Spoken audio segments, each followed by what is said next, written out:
আসলে আজকে মহান বিজয় দিবস উপলক্ষে প্রশাসনের পক্ষ থেকে যে আলোচনা সভা এবং র্যালির আয়োজন করেছিল, সেটি পরবর্তী সমাবেশটা তাদের যে আলোচনা সভা সেটি শুরু হয়েছে। শুরু হওয়ার পরে আমরা দেখতে পেয়েছি র্যালি চলাকালীন সময়ে ছাত্রদল এবং আরো কিছু বাম সংগঠনের নেতা নেত্রী সেখানে দাঁড়িয়ে উস্কানিমূলক স্লোগান দিচ্ছিল, এটিকে পণ্ড করার চেষ্টা করছিল।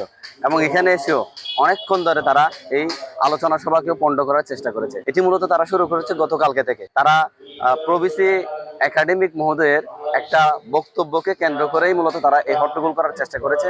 তারা বলছে এটাকে ইতিহাস বিকৃতি বলে, কিন্তু প্রকৃতপক্ষে আসলে তাদের যে উদ্দেশ্য সেটা কিন্তু ভিন্ন। আমরা দেখতে পেয়েছি এর পূর্বেও তারা এরকম বহুবার হট্টগোল করেছিল।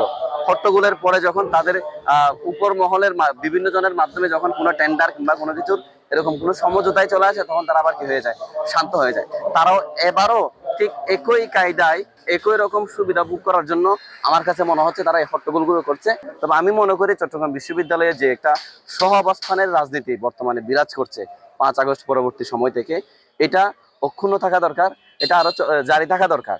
যদি এই ধরনের ছাত্র দল এবং অন্যান্য ছাত্র সংগঠনগুলো যদি এরকম করে হট্টগোল করতে থাকে, বারবার বাধা দিতে থাকে, তাহলে সহাবস্থানের রাজনীতি আদৌ পরবর্তীতে সম্ভব হবে কিনা এটা আমি সন্দিহান।